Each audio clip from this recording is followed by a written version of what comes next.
Hello and welcome to coverage of the Under 21 2020 Managerzone Football World Cup. We are today featuring a knockout stage game between Argentina and Ecuador in this video. And we're just paused it at the start here. We're going to quickly look at the formations. So we can see Argentina playing a 5-2-1-1-1 essentially. So what can we sort of infer from this formation? Firstly, we have five at the back, so they are guarding against Ecuador playing a wing tactic. We have two defensive midfielders, which is almost universal. We have the attacking midfielder, a support striker, and a pure striker. This very centralized attack I would expect to be very efficient, but not generate a lot of chances. So the way it's going to work ideally is if they're up against, say, a 4-2 defense, they can just split the middle, so the two wingbacks will not be very involved in the play in that scenario. The other thing this tells me is because you're what's the word? Not acquiring. Relying. It's a funny word to not remember. Because you're relying on efficiency, you're not banking on having heaps and heaps of scoring opportunities with this attack. If your one dedicated striker has a bad game, then that's basically, it's possible to get simmed quite easily that way. It's a lot of pressure on the one striker to perform. The last thing I would say about this formation is it's the kind of thing I would expect from a team that is not favored to win the match.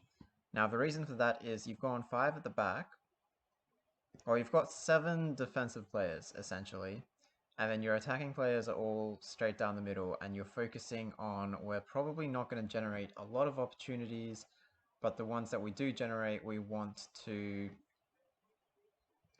make the most of, if that makes sense. So a bit of a surprising formation from Argentina. We will look at Ecuador.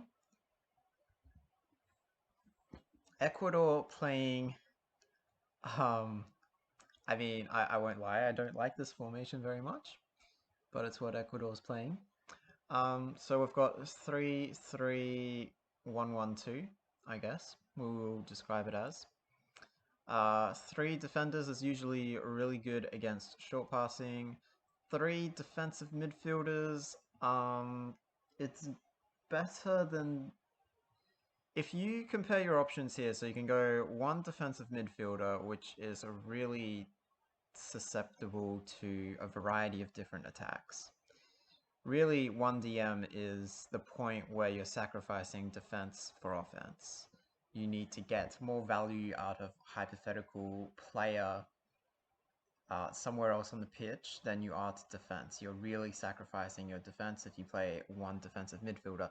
Two defensive midfielders tends to be the norm, and I think that's because it means against short passing you can crowd the middle with defenders, so you can sort of worry strikers into passing and then getting intercepts. You can also have a lot of coverage in case of missed tackles and that kind of thing.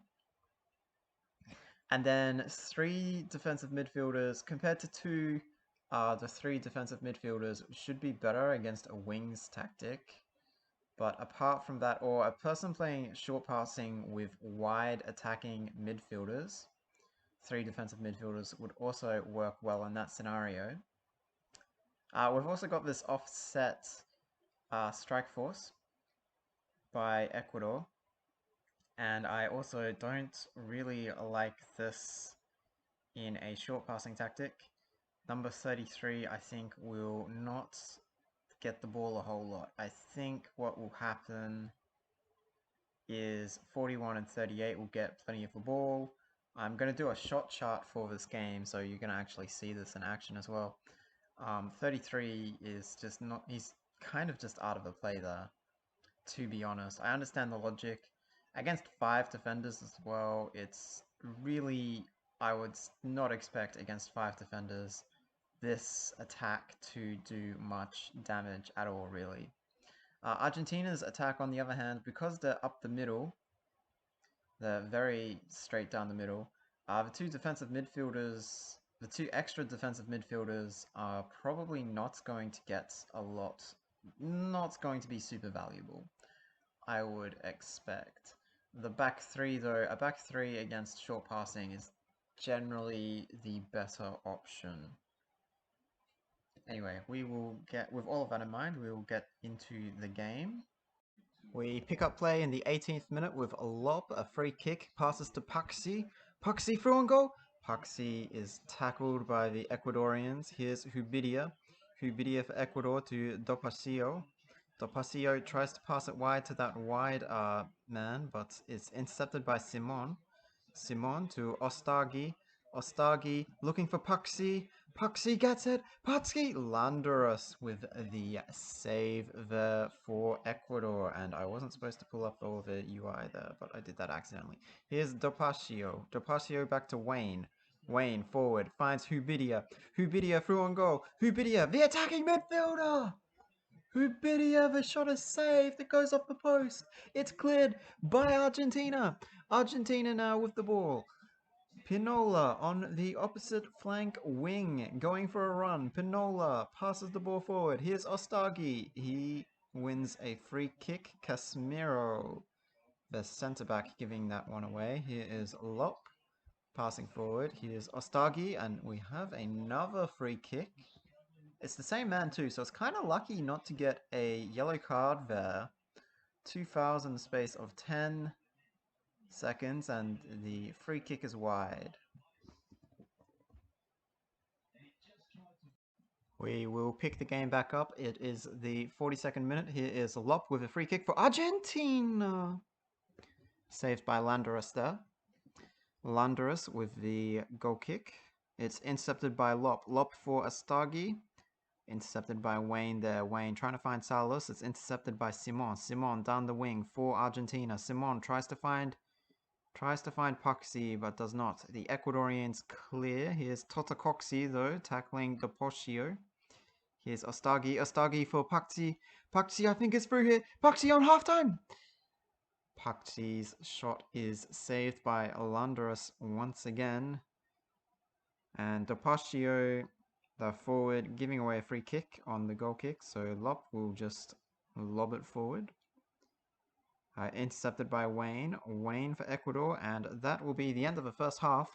Argentina are generally on top. Not too many highlights happening, though.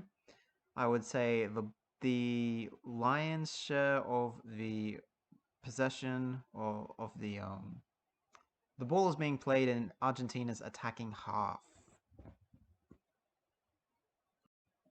51st minute, we have Eibar for Argentina to Elizardo. Elizardo finds Paxi! Saved once again by Landeros, the Ecuadorian keeper. Landeros with the goal kick. Totacoxia down to Elizardo. Elizardo! Elizardo! Once again, saved by Landeros, the central defender, not wanting to make the tackle while he was marking the key striker. Here's Alvarez, though, from the goal kick, essentially. Alvarez! Saved by Uluxu. Uluxu goes wide, finds Simon. Simon tackled by Tejada. Tejada to Alvarez. Alvarez will be tackled by the two Argentinians and Bermudez ending up with the ball. Bermudez now. Pass for Elizardo. Elizardo, he draws the central defender. Elizardo, can he lay off the pass? No, he goes straight past. Elizardo with a shot. It's deflected. Casemiro gets there for Ecuador and clears the ball. Here's Garona. Garona passing backwards for Pericera. Pericera. Intercepted by Totacoxec. Totacoxec for Ostagi. Ostagi, can he draw the defender? Tries to lay it off. Elizardo, forward. Paxi. No. Intercept by Wayne. Wayne, Hubidio. Hubidia to Alvarez. Alvarez backwards. Garona. Garona in space. Garona dribbles. Garona passes to Alvarez. Alvarez avoids a tackle. Alvarez passes forward, but it's intercepted by Maldonado. Maldonado. Elizardo. Elizardo now sets up the play for Ostagi. Ostagi is through on goal. Ostagi, but once again, saved by Landers. But you can see how the Argentinians are dominating the play. Here's Paxi. Paxi now. Paxi almost through on goal. He takes a shot. It's a rather wild shot. He misses. And that will be the end of his time on the field. The Argentinians, do they go to a wing tactic here? Yes, they do.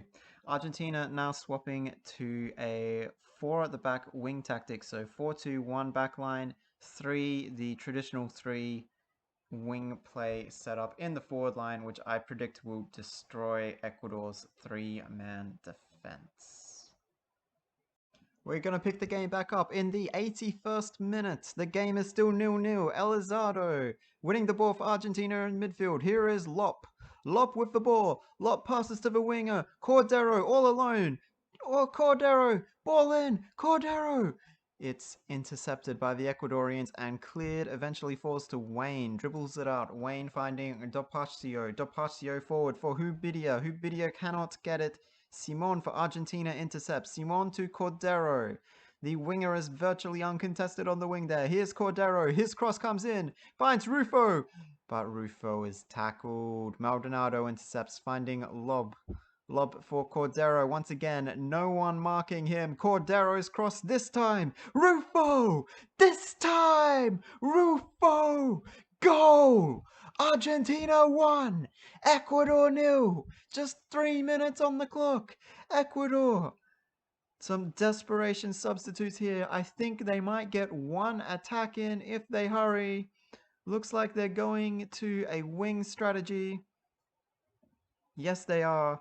Rearranging the defense. Looks like a 4-man defense, 2-man, 2 defensive midfielders, 2 wingers by the looks of it. Here's Wayne. Wayne passing to one of the wingers in Rios. Rios in for Dopacio. Back out. Rios wins it. Casemiro. Casemiro, the central defender turned winger. Casemiro. Casemiro. Cross. And, oh, it's intercepted by the Argentinians, who then clear the ball. And that's the game. Argentina winning 1-0 with 22 shots on goal for just the one score somehow. And to take a more in-depth look at the shot statistics. Okay, so here we have where all of the shots in the game were taken from. So we have Argentina on the left and we have Ecuador on the right. We also have, so these are color-coded dots. So blue denotes shots that were taken and the nearest defender was like the distance between the penalty spot and like the 18-yard box. That's how far away at least the nearest defender was. So blue shots are really, really good. They're basically, blue shots are, there's no pressure being applied on the striker. So in real life, we would be expecting to score these shots. Yellow means there was a defender nearby. So that's what the solid yellow means, that the striker was being pressured by a defender and may have shot the ball in an effort because he felt like he was about to get tackled, or the defenders, well, I mean, that's the only real reason you would shoot in that situation, aside from the fact that you might also score. But the defenders there are applying pressure, so we don't expect so many of these shots to go in. This here, and hopefully we get the cursor. I'm not actually sure if the cursor thing is going to work. We have the black circle and the yellow circle inside the black circle. That's at where the goal was scored from.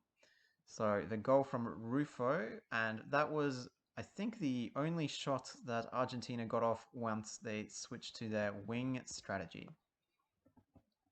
So these 2 brown marks here are both free kicks that were on target. All of the shots so far were on target, by the way. And this color here, this sort of a very light pink, or sort of peach, and there's 3 of them for Argentina.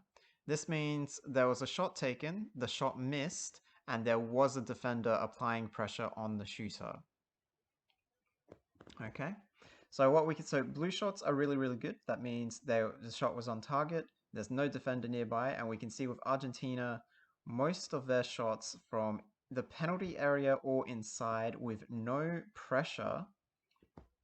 We have a few pressured shots, also from around like the 6-box line as well, which is somewhat worrying if you're a defensive team. We have the goal scored from practically the penalty spot, and then we have a lot of, well, a few longer range attempts as the Argentinians, I think the players probably were increasingly, like later in the game, as the Argentinians tried to break the deadlock, they started shooting from further and further away, which is when, in the second half, that's when a lot of these shots were occurring.